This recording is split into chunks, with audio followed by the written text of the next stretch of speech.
Anime e desenho animado é a mesma coisa, porque anime vem de animation, né? Então, para os japoneses, tudo é anime. Inclusive desenho americano, europeu, brasileiro, qualquer animação para eles é anime. Para nós, anime é o que eles fazem. Tá? Mas, a priori, por definições, anime é uma animação. Depois que a indústria do anime floresceu, o início foi adaptações até de mangás. Se fazia o mangá e depois se transformava em anime. Mas aí o Japão, ele tem uma grande e boa característica da diversidade dos temas, porque a segmentação do público é diferente do Ocidente. Então eles seguiram mais ou menos o mesmo segmento de editoração do que o mangá. Então, para crianças, para adolescentes, para adultos, e dentro de adultos tem N possibilidades para mulheres, jovens, mangá erótico, mangá pornográfico, enfim. Então, dentro dessa classificação, é possível, então, varrer uma infinidade de temas. Então, nós temos um mercado, assim, com diferentes temas, diferentes públicos, e isso dá uma produção imensa no Japão. O que diferencia nesse ponto estético a animação japonesa de uma animação ocidental? Mas eu acredito que esses seriam alguns deles, né? O próprio desenho do personagem em si, né? A forma como ele é colocado no espaço, né, do quadro, e a própria quantidade de quadros, né? Se você pega uma animação hoje como uma história de amor e fúria, o diretor ele chegou a fazer menção disso, né? Que ele tentou usar a quantidade de quadros que se tem anime. E isso parece que não tem influência, mas tem. Se você pega um anime, você pega um Disney, pega um Hanna-Barbera, você sente essa diferença no tipo de movimento, né? A fluência do movimento. Acaba sendo um traço também da animação japonesa. E os animes seguem mais ou menos essa linha. Não importa o tema, eles seguem, todos eles, mais ou menos uma padronização quanto à própria cultura japonesa. Então a gente vê, por exemplo, muita influência do pensamento confucionista, a gente vê temas ligados à religião que estão embutidos. É a mesma coisa, por exemplo, com as nossas histórias. Nós temos um princípio cristão ou judaico-cristão, conforme o país. Então, lembre-se que no Japão não tem os 10 mandamentos, então é outro tipo de configuração. E o dia a dia, o cotidiano, também aliado às próprias lendas, às próprias histórias, tudo isso então entra realmente no roteiro dos mangás e animes.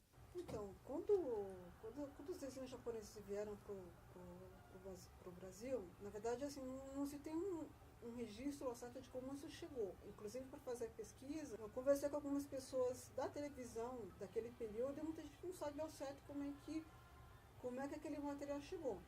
Muito provavelmente já veio de uma forma semelhante da como é hoje.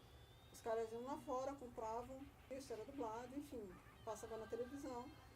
Isso nos anos 60, anos 70 e anos 80.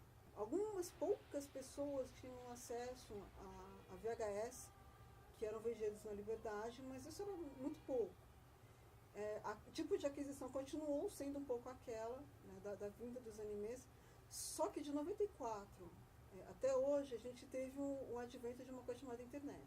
A internet ocupa um papel muito grande nesse passo que eu vou falar agora, sobre as comunidades de fãs, e essas comunidades de fãs se espalharam então pelo país inteiro. Eu acho que não há uma cidade no Brasil que não tenha um grupo de aficionados de mangá e que tenha em menor ou maior escala seja o nome que possa se dar, um anime-con, um manga-con, um anime-fest, anime-game, o que você quiser. Se tornaram, então, aí já convenções comerciais, né? Eu me lembro que eu fundei a Bradem e nós fizemos o primeiro manga-con. Então, era voltado à cultura japonesa. Então, nos cobrava ingresso, então eram fãs que queriam trocar desenhos, fazer etc. E é lógico que isso depois foi crescendo, então empresários, trazendo inclusive artistas pop, os J-pop, de música, etc. Então, nessas convenções hoje em dia, há uma gama muito grande de aspectos da cultura pop japonesa. São eventos assim, os piques chegaram a 70, 80 mil pessoas. São eventos tranquilos, onde não ocorre violência, as pessoas estão lá. E tem também o grande atrativo, que são os cosplays, né? E as pessoas estão lá em torno de um assunto em comum, que eu considero como cultura pop, mas o mangá anime, então, são as estrelas, os expoentes máximos disso.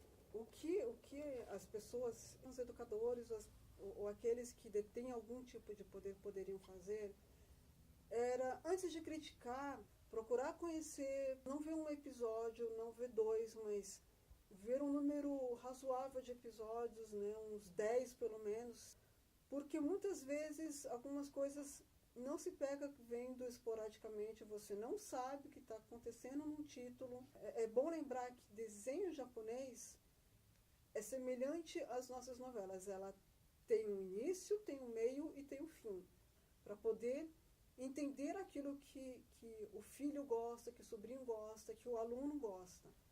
Porque um episódio só, né, a pessoa não entende, é uma outra cultura, porém os sentimentos são universais. É isso que tem que ficar claro na cabeça de algumas pessoas. Né? Desenho japonês, ele é um desenho japonês, mas os sentimentos, o social, o cultural, muitas vezes são elementos universais e que devem serem pensados e serem vistos de uma forma mais cuidadosa e não superficial, como a gente tem visto hoje em dia.